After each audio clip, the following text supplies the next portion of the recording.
You guys, we have got to talk about Matt and Abby because a old clip of them has resurfaced and has gone viral once again. We've talked about it before, but because it has gone re-viral, more people are reacting to it. And also there's a new interview of the two of them talking about, how they've kept things private. We're going to get into everything that has been said. Matt and Abby can't escape their own content, it seems, as one of their old videos has recently gone around on social media, sparking up more conversations around them, specifically Matt. And if you guys aren't familiar with Matt and Abby, they are a married couple that has 2 young children, and they have found themselves in some serious controversy over the last couple of years with people feeling like the content that they are putting out on social media, they feel like it is just rage bait because they cannot believe that they are willing to share this much, and they feel like a lot of the things that they're saying, they say on purpose to upset people, to get them to comment and engage with them, and in turn get a lot of money because these videos blow up and go viral. But in more recent times, they've opened up that they've just shared too much on the internet. They've kind of tried to switch up how they put content out and how much they share with the world. So this apparently really was them being raw and real. I still believe that the video where Matt said he was sleeping in the closet was rage bait. He knew exactly what he was doing there. He knew that that first line was going to be a hook, that people were going to think that they were in a fight, that they were getting a divorce. This is super embarrassing, but I've been sleeping in our walk-in closet for the past month now.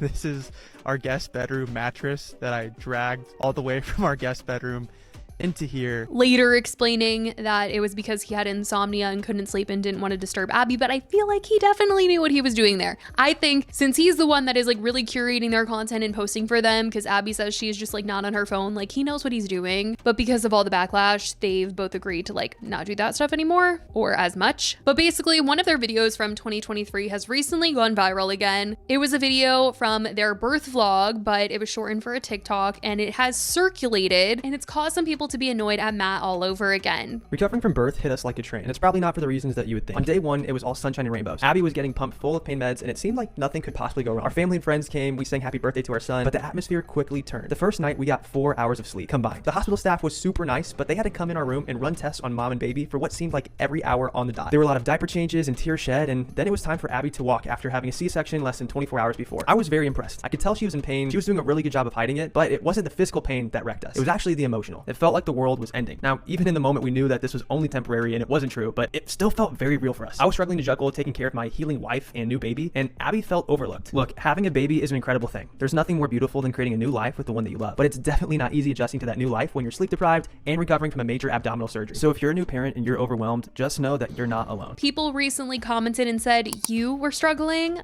May this love never find me." The birth hit us like a train, which weren't far off from the original comments that felt like Matt was complaining when Abby was the one who just gave birth. This was a whole drama at the time, and they talked about it on their podcast, how they did not get along during the first 48 hours after having their second baby, with Abby wanting to breastfeed and Matt wanting to just give the baby a bottle, and Abby felt betrayed by Matt wanting to go against the breastfeeding, and also the time where Matt said that he ignored her after the birth of their second child because he said that he was having his own version of the baby blues, and he was there and he just had all these big goals and big dreams and felt like he had to put them to the wayside and was just stuck, and he was kind of mad about the situation. And so these clips were going around of this post-birth video, and people were just vocalizing their thoughts all over again.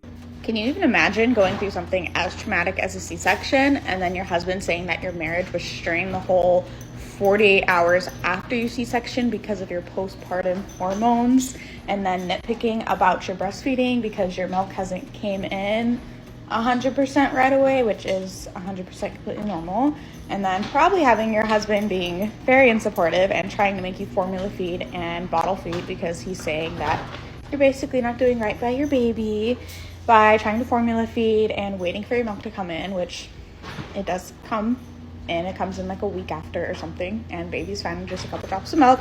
And then can you imagine walking out of the hospital 48 hours after this major surgery, pushing your own baby, not sitting in a wheelchair, and having to carry your own stuff? And then can you imagine coming home to a house full of people that you probably didn't want there, when you can't even go to the bathroom fully by yourself, and that you still need help doing just little tiny everyday situations, and you don't want a bunch of people being over there crowding you and your baby. And then can you imagine your husband going on social media and saying that your marriage was strained this whole entire time after you had a C-section? You will never be able to convince me that this man was ready to be a husband or a father. Why did you butt heads? I don't know if it's just a collective man thing, but I do see it as a direct attack. A lot of times, if baby does not latch in the hospital and you give baby a bottle, you give the baby formula, they will refuse to latch. Latching a child is not as easy as everybody thinks it is, especially men. You don't just give a child your boob and they take it immediately. That's not how it works. Not only that, but your baby only needs a few drops of colostrum the first couple days. He doesn't need 6 ounces of breast milk or formula in order to survive. If the hospital staff was worried, they would let you know. Your wife was worried that if you did not latch your baby, that the baby would not latch. All I heard was a lot of I, me, I. Brother, you did not give birth. I think I figured it out. Matt's dream life does not involve Abby. Why else would you act like you hate her so much? Why else would you just go around parading the fact that you're sleeping in a closet? You'd rather sleep in a closet than sleep next to your wife, knowing that she hates it. Now, they have vocalized, like I said, that they have regrets about how much they shared online and said that they've given content they post now more thought because of how they've been called out in the past. And recently, they were on a podcast where they talked about if they had another baby, that they probably wouldn't be posting a birth vlog for the internet right away, and they want to wait and give it some time and thought before sharing. You vlogged your first 2 births, right? Yeah. If you have a third baby, would you vlog that one? I haven't actually thought about that. Well, what you were saying to me a couple weeks ago was, hey, whenever that time comes around, we can document, we can do all that, but we should sit on it, not post and it, really think through, like, what are we comfortable sharing? What do we want to keep to ourselves and not share with the world? Because once it's out there, it's out there. Yeah. And I thought that was really wise. Yeah, I was like, we can record the moment, because here's the thing: these are priceless moments, whether or not like they are become public or not. Like, that's something I probably want to have down the line. Mm-hmm. Like, I think even my parents have pictures and videos of my birth, before this was ever anything social media, And so I'm like, we'll document it all and then sit on it, not post anything for a certain period of time. I'm talking like weeks, because there's, that time after you have a baby is just like, it's a whirlwind. I don't think I make decisions I would have made otherwise, like in those times, because my brain is just like, you're like, okay, I have a baby to care for.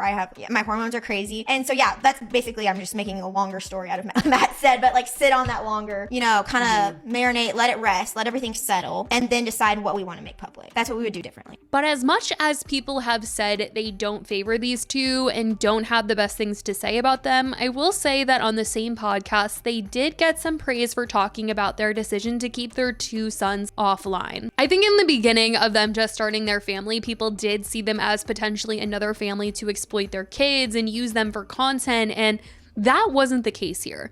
I think they really chose to exploit themselves, and it caused all these conversations, but they have kept their kids rather private, and it's gotten them some respect there. We put our kids' face online. You guys have taken yours off. Yeah. And that's something that, like, 1, we really want to talk about, but 2, like, get your perspective on. We're no experts, so. But neither are we, but it's like, you've been doing it longer, and it's like, I would love to know how you guys think about that. Yeah, I mean, for us, initially, we did have our firstborn's face online because we were just like, oh yeah, we're gonna continue doing everything we've been doing. We've been vlogging our life. Okay, like we have a kid now. Cool, we're still vlogging our life. And then we were thinking like, okay, there's digital footprints here. There's, all these things that we're learning. Maybe right now, while we don't understand all of this, we should stop showing our kids' face. And so we did. And it's crazy because like we are truly in the Wild West. Like someone's gonna F up.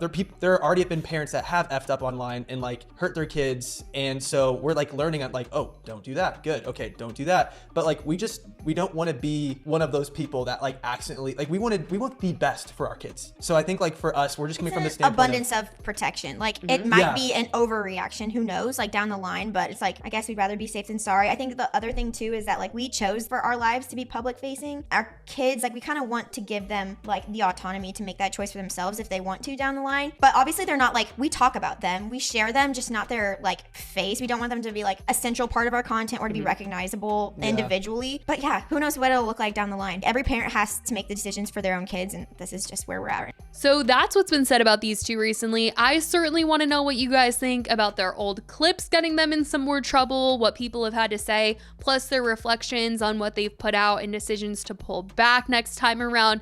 Let me know what you guys think about all of this in the comments. I love you guys so much, and I will talk to you in the next video. Bye, guys.